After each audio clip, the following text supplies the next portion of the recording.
development.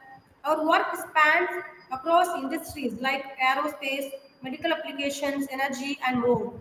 We don't believe in one size fits all. We believe in tailored solutions that help business thrive in a world that's constantly evolving. As Albert Einstein once wisely said, strive not to be a success, but rather to be of value. That's our mission to add real value through strategy, technology, and a mindset focused on progress. But what makes us most proud is not just our business, it's our impact. With our initiative Mastering Out, we are focused on empowering the next generation by equipping students, especially from rural and underrepresented areas, with real world skills for real world success. Because as Nelson Mandela also once said, education is the most powerful weapon which you can use to change the world. So, today, as we begin this session, let's not just learn, let's imagine, build, and shape a brighter tomorrow together. The future starts now.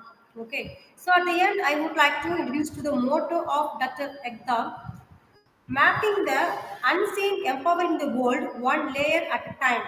So I would like to hand over the session to Dr. Ekta, and also thanks a lot for joining us today, and over to you, ma'am. Yeah, thank you, Sugati. So, shall I start the presentation? Yeah, sure, sure. Okay, let's just give me a minute.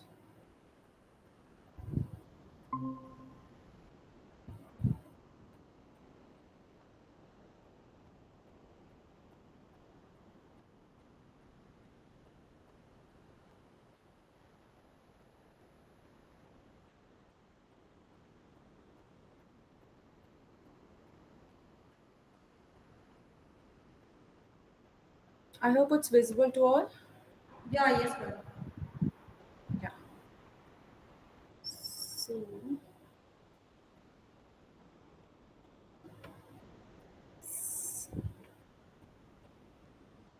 So, good afternoon, everyone.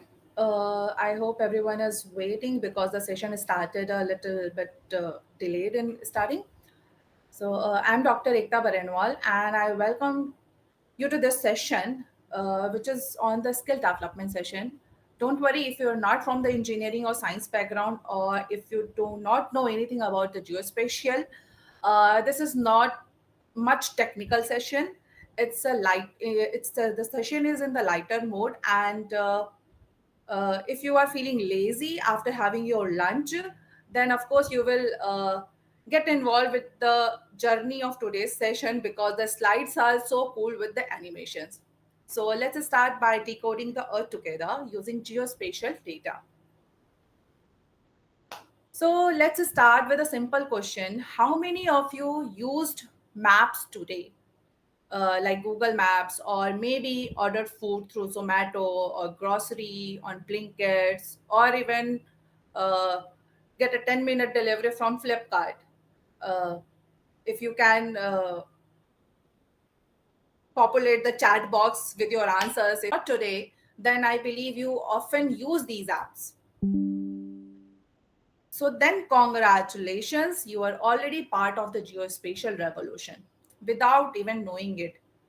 Yes, that's right. Geospatial data is no longer limited to satellites and scientists or researchers. It's integrated into our daily lives and decisions. Whether it's finding a restaurant or tracking your order, or if you're going anywhere and track down the road traffic from Google Map, or booking a ride through Uber or Ola, or just uh, anything you are doing with the maps. So, location data is at the core of all these apps or activities you are doing in today's era.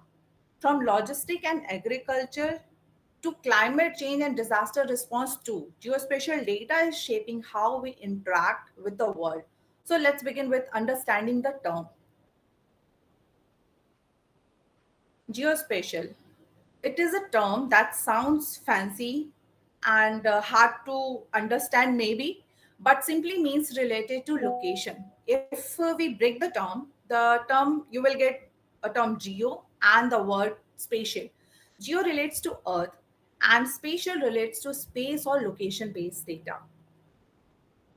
So, geospatial is not just data, it's where data happens. That means geospatial is everywhere, and we are great consumers of it most of the time, and most of the people without even knowing. So, now if I ask you to define geospatial data, can anyone do that? I'm waiting if the chat box is live and you can write something to define geospatial data. Yeah. So, geospatial data is any data that is tied to a location. It may be a coordinates, a place name, or even your house or office address or college address, which comes with both where and what, answering the both where and what is happening and where it is happening. That includes the location and the attributes. For example, a map that shows population, but if it is not associated with of the place, what is the population of a place, like if we call what is the population of Delhi, if population is not associated with the name of the place, then it is not useful. So it is the combination of spatial and attributes data which makes it incredibly powerful for analysis. So this brings us a new question: why location matters? Why does it matters? So location gives meaning to data. Think about how it applies to you. Can you mention some of the examples that you feel where location is the most crucial part of the activity? Apart from obviously booking a ride or booking the food or uh, groceries and finding the routes through the Google Maps. Apart from that, can you mention some of the examples? Okay. One of the examples is to monitor the lungs of our planet. Of course, forest, that is forest. You have been hearing or reading so much news these that the forests are being cut down, or the forest loss is happening so much that the environment is getting affected, getting disturbed, the climate change is happening, the global warming is happening. You all have heard such things. So one of the example is forest monitoring that can be done through geospatial data. How it is associated with the location, of course, like how deforestation is taking place at any particular location is the crucial thing, that knowing this place having the forest and it is getting degraded, or if a government has implied some kind of reforestation approaches to restore the forest, then also location matters to track down the impact of that approach.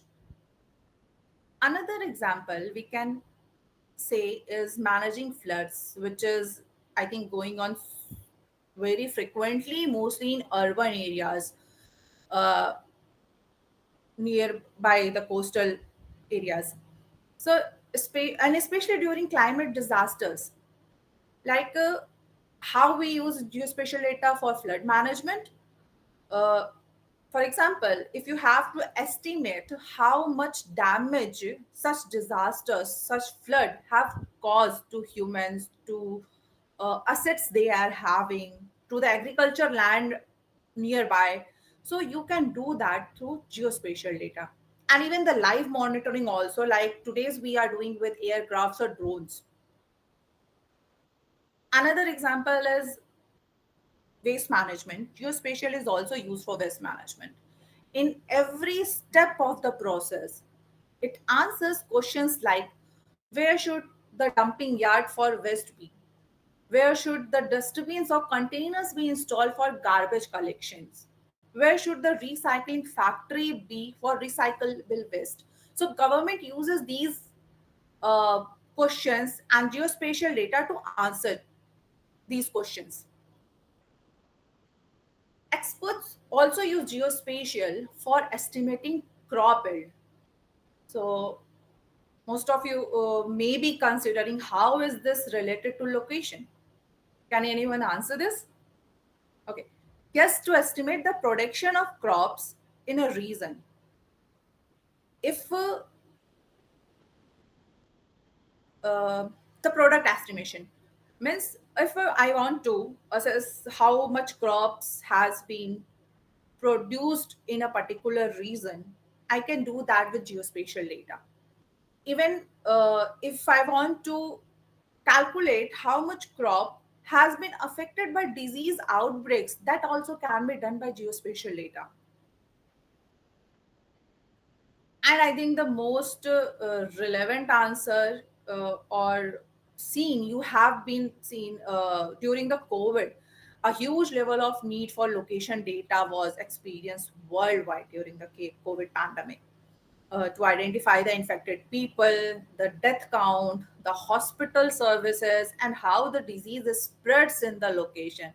Every news and newspaper was flooded with the heat map diagrams of the COVID and the colorful diagrams. Oh, this is the highest intensity and this is the lowest intensity within the country or within the world. And of course, the most famous example and have been used in daily life, the e-commerce services, the grocery, or the medical checkup booking. So if we conclude or summarize these things, location based data helps in effective decision making for governments or for even us also, and provides benefits like proceeding with better accuracy and saving process of the time. So it helps the effective decision making and to proceed further according to that.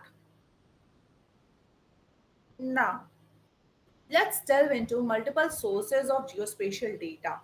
Of course, we have three modes or platforms to collect data, which is from satellite, from aircraft or drones these days, and the ground too. These are the three mode and three platforms where we collect geospatial data. Uh, these are some of the satellite images. There are more than 1,000 satellites into the space that is in operational for the earth observation, that observe the earth for every region of the globe, and for every object on the earth, like for seas as well, the ocean, the underwater, the forest, the hills, mountains, the snow, for everything there are more than 1,000 satellites in the space, from the government and also from the private organizations. For example, Lancet series is a satellite series from NASA. Sentinel is the satellite from Europe, and Cartosat is the satellite from India. India itself has more than 50 Earth observation satellites in this space. Another platform which collects the geospatial data is used to is the aircraft or the aerial platform, we say, through aircrafts and through drones. Uh, can you differentiate between the aircrafts and drone, if you know? Uh, there's a little bit difference. We use drones through remote without having onboard human on it, and the aircrafts, it is the aerial vehicle but human on board. So although satellite data covers a larger area of the earth, but aerial data captures through aircraft, including drones, provide more detailed information about the earth. Another source of geospatial data is the GPS. Of course, we also use through our phones. It provides the exact location or the coordinates that we use to capture the geospatial data through mobile GPS, or even companies like food delivery and ride services. They also use the GPS information. And the most evergreen geospatial data source is, of course, our oldest traditional maps, either on paper based or in the GIS form. GIS maps in today's era, the digital maps. So, if we conclude, geospatial is a broad umbrella term that covers GIS, remote sensing, that sends the data from remotely, like satellite and aerial, then cartography, through which we develop maps, geodesy for the survey, GPS for collecting the coordinates and location data, and to putting all this together, we do the spatial analysis for drawing the stories that we are going to discover here. So that's what left now. So anyone can tell how the story part happens through geospatial data. How does geospatial data tell a story? Any guesses? We have already mentioned some of them in the previous slides. So let's see them. Urban sprawl. What does it mean? It tells the story about the expansion of urban areas, how an urban area has been developed, expanded. Let's see.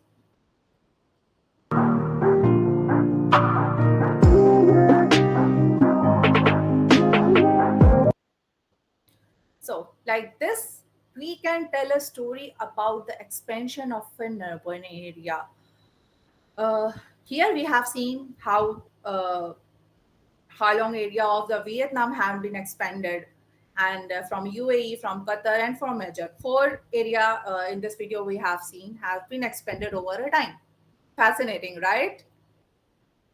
So here is another example of urban sprawl, of course, which can be represented as the map. So this is the map of the Mathura from India, which shows the expansion of built areas in Mathura over 4 decades, means 40 years.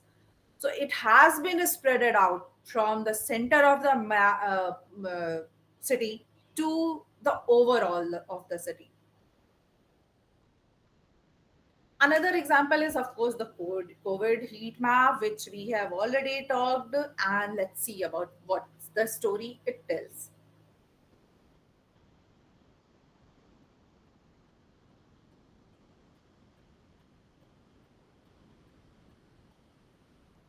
So, this map shows the intensity of and the number changes in total confirmed COVID 19 cases in 100 days from around the world. The darker the color, the number increases. That shows the increased number in the 100 days. Another, as we talked about the forest,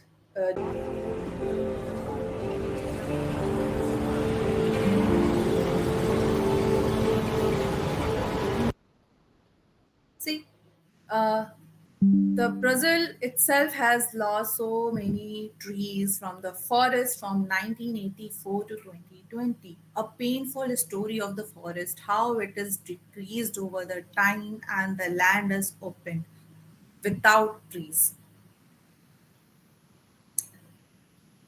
Another example may be of water. We can track the degradation of water bodies as well. So, if there is any degradation in our habitat, it's of course the geospatial tells the sad story.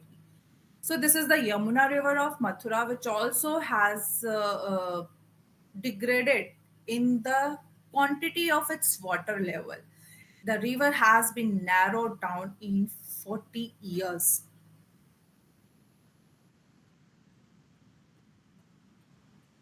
This is one another example that shows the trends.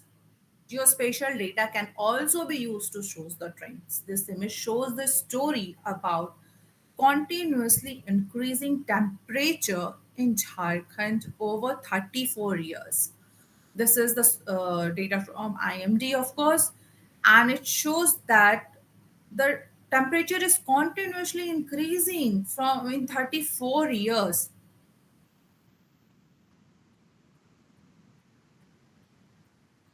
So this concludes the storytelling concept of the geospatial data.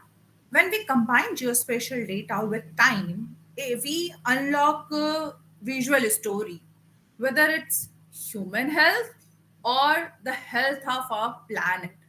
This formula helps scientists, planners, governments, and citizens to understand change visually and make decisions to restore or to implement such approaches that can be good for our planet.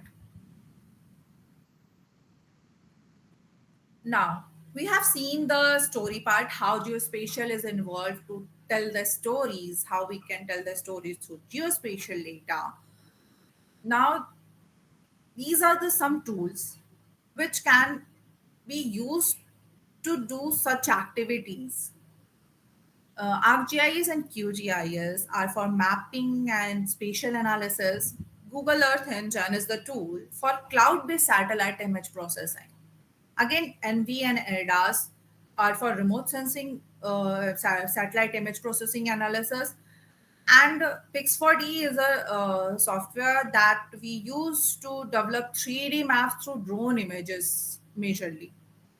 We capture the drone images and do the image analysis and the process and develop the 3D simulation of the area or some object. So these are some of the tools which helps to develop the story about the scene. Now let's look at the most important skills in this domain, which are highly in demand across the government, research, and private sector. So, of course, knowing the basics of the geospatial concepts, fundamentals, remote sensing basic is the must. And as we move on, how we interpret those data is important. How we interpret those data, how we map those data, how we visualize those data is important. And that is all. That all is combined with statistics as well to represent the quantity, like we have seen for the temperature or with the COVID map to develop an entire story and which can be useful as information, holistic information. And the most demanding of course is in today's is the Python for spatial analysis, and all these softwares, they can be we have discussed earlier, are also associated with the Python and the ready to use tools. So these are the top GIS skills. Next is, what are the careers in geospatial science? So, since geospatial is everywhere, geospatial professionals are needed everywhere, whether it is in smart city planning, whether it is in transportation and logistic, whether it is in environmental consulting or agriculture tech or climate adaptation, space research, in academia, whatever sectors or whatever field you can imagine, everything, every domain is needed. This is kind of storytelling, and of course the geospatial experts. So job titles that are more common in the this domain are GIS analyst or specialist or remote sensing and specialist or analyst, spatial data analyst, spatial data scientist. Uh, if you are going in academia, then of course the professor, the faculty, the assistant professor, or the researcher. So these are all the career options that geospatial science has. So we have learned so much things. Now let's so where we can learn geospatial. So these are some of the free learning resources here that I highly encourage you to explore after this session if you are not from the background of geospatial. Of course, ISRI and OSGeo for the GIS tutorials, Google Earth Engine Developer Portal for open source programming and satellite image analysis, NASA ASET for remote sensing courses. Even ISRO provides e-learning programs, certification programs for various fundamentals and applications of the remote sensing and geospatial. And There are several MOOCs available on Coursera as well, edX or Future Learn, and even YouTube also has so many tutorials where you can learn from. So now the time is how, if we are learning, we need to use some data. Of course, all your learning needs data to practice on, and much of it is free, like from NASA Earth data, like USGS, US Geological Survey, Earth Explorer, free data is on their Bhuvan and Punini portals, OpenStreetMap for vector data, and many more are there, where you can learn, where you can get the free geospatial data, and you can use these data to create your own stories, maps, and projects. So let's have a summary and recap what we have learned so far in this session. I think we have learned what geospatial data is and its essential components. We understood where this data comes from and its real world application, how we can use it in telling the story, which is the main motive of today's session. Not understanding the technical behind that, those just how geospatial data are used, how we can use to tell the story and tackle the real world problems and achieve national agendas, achieve international agendas, like we have seen in like achieving sustainable goals that says protecting the life above land or protecting the life below the water, protecting our oceans, forests, even cities, and no poverty. That again reconnect us to the agriculture sector. So these stories helps us to take decisions and to achieve uh, goals which is aligned to our nation or international goals, and of course for good of the people. So we have explored this, how geospatial data helps us tell visual time-based stories about earth, and we looked at essential tools, skills, and free resources where we can contribute to the learning journey. So I think that's over from my side, and I would welcome if we have any questions related to today's session. We have discussed the topic so far. Yeah, sure. First of all, thank you so much for this wonderful session. So I have some questions here. So shall I ask the questions now? Yeah. Okay, great. My first question, how will advancements in AI and machine learning shape the future of geospatial data interpretation and storytelling? So advancement in technology, which is of course in today's trend as AI, is already shaping this storytelling. Uh, AI is already incorporated through geospatial data, like we have, like I have mentioned, the Google Earth part or the Python for spatial analysis. The AI is already incorporated, and it enhances the accuracy of what are the information we are getting through these data. So AI is already helping us. Apart Okay, from great. AI, Great. the another technologies are also there that collects the real time data, like IoT. It also helps to collect the real time data and uh, enhances the accuracy of the overall information and ultimately for making any decision. Okay, great. So, in my next question, what role will real-time geospatial data play in managing climate change and disaster response in the next decade? Okay, next decade is a very long term if we see, but if the implementation, if you see the implementation part, it is a very short time period actually, and real time data is very crucial for tackling the climate change issues and mitigate uh, the climate change impacts.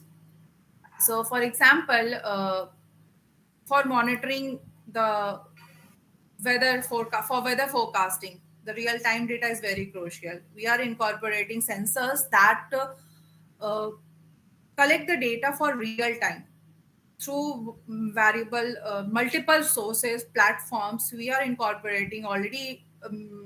Organizations, governments have incorporated real time cap data into geospatial data. And of course, like I have mentioned, the IoT is the most part of that sensor which collects the real time data. Okay, great. Thank you, ma'am. Next question. How can geospatial technologies support smart cities and sustainable urban planning in the future? Okay. So, if we say the smart city, that means the city should be smart enough to tackle the issue or to manage itself. That means, for example, if you want to track the traffic, monitor the traffic, and indicate, I want to view the traffic, real time traffic assessment, or the data in my phone or my device if you want to go out. So that kind of a smartness a city should be there and will be there, that everyone can have the access uh, of the real time data and to make decision, even the citizens or the expert. Even for example, we can say to identify the crime hotspot, or to for the security purpose, for the police purpose. Smart city uh, has multiple aspect of incorporating technology in transportation, for traffic, or for security purpose, or for electricity purpose even. uh, how we are managing the electricity breakdown, for example. We need that smartness, and it will be incorporated in future as well. Okay, great. My next question, ma'am. The question from Kurotu. Last question is, will AI replace the geospatial analyst? Will AI replace geospatial? Analyzed. No, because AI should be incorporated. AI won't replace anything. If AI won't be there to assess the basics and fundamentals of geospatial concepts, it won't get without AI, GIS analyst or geospatial analyst. If a geospatial analyst is not there, how will AI get the information that this is the fundamental of remote sensing, this is the satellite image, or this is the drone image? How it will differentiate it? So AI will not replace. Of course, it is going to drive more accuracy in the geospatial information. Okay, okay, great. Thank you, ma'am. That's my final question. Uh, how might geospatial data integration across the sectors like health, agriculture, and transportation transform global policy making by 2035 or something? Yes. So, like I have said, geospatial is everywhere, and geospatial data is incorporated in every sector: agriculture, climate, ocean monitoring, or forest division. So, if we, in terms of policy, uh, not every country has the policy that says geospatial data should be incorporated in each sector. Not every country has that, but countries are uh, recognizing this benefit of the geospatial data or technology, that if we are using, they are implementing and they are using for tackling the issues. But in policy terms, not everyone is mentioning that this policy has some kind of geospatial data to tackle this kind of information. But countries are recognizing and they are developing their policy in such a way that it should incorporate the technology part as well. Which technology is going to do what? geospatial is going to do what, or AI is going to do what, in the terms of positive and also in the negative, what are the concerns of using those technology as well. So governments of many countries are incorporating the geospatial content or information in their policies nowadays. Okay, great. So thank you, ma'am. Thank you so much for the useful answers. They have been really helpful in clarifying the topic. I hope the participants were able to follow along, understand the key points shared. So insights have certainly added value to the session. So on behalf of everyone present here today, I extend our heartfelt thanks to you for joining us and sharing your incredible insights. Your deep expertise in geospatial science and your impactful global contributions and your passion for both research and education have truly inspired us all. So, you did not just talk about the data, you brought into life. From decoding urban landscapes to shaping sustainable futures, your work reminds us of the powerful stories our planet holds, just waiting to be read. So, your journey, filled with dedication, innovation, and creativity, has left us motivated and curious to explore more. So, thank you once again, Dr. Ekta Baranwal, for taking the time to be with us and for leaving us with knowledge, vision, and a whole lot of inspiration. We hope to continue learning from you in the future also. So, thank you, ma'am. Thank you so much. Thank you so much for joining me today as well, and of course considering me for this session. And you can all follow my work on LinkedIn, on YouTube, and contact me through the email. On Yeah, the sure, slide, I ma'am. have mentioned, of course, if any one of you have any doubt or concern, or even want to get more information about the topic, you can always welcome to connect with me. Okay, great. And just wait for the few seconds, ma'am.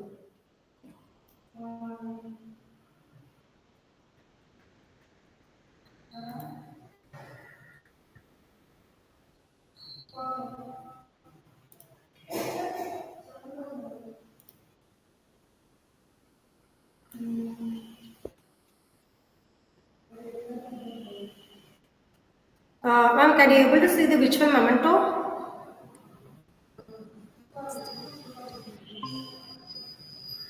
Visual. Memento? Yes. Okay, so on behalf of all of us at Mastering Up, here is a little something for you, Dr. Ekta Baranwal. We are thrilled to present this spiritual memento as a small token of our big appreciation. So your insights today were next level, seriously inspiring and eye-opening. You made geospatial data feel alive and meaningful, and that's no small feat. So thank you for being so generous with your time, knowledge, and passion. This gift may be virtual, but the impact you have made on us very real. So big cheers and endless gratitude from all of us. Hope we cross paths again in Zoom. So thank you, ma'am. Thank you so much.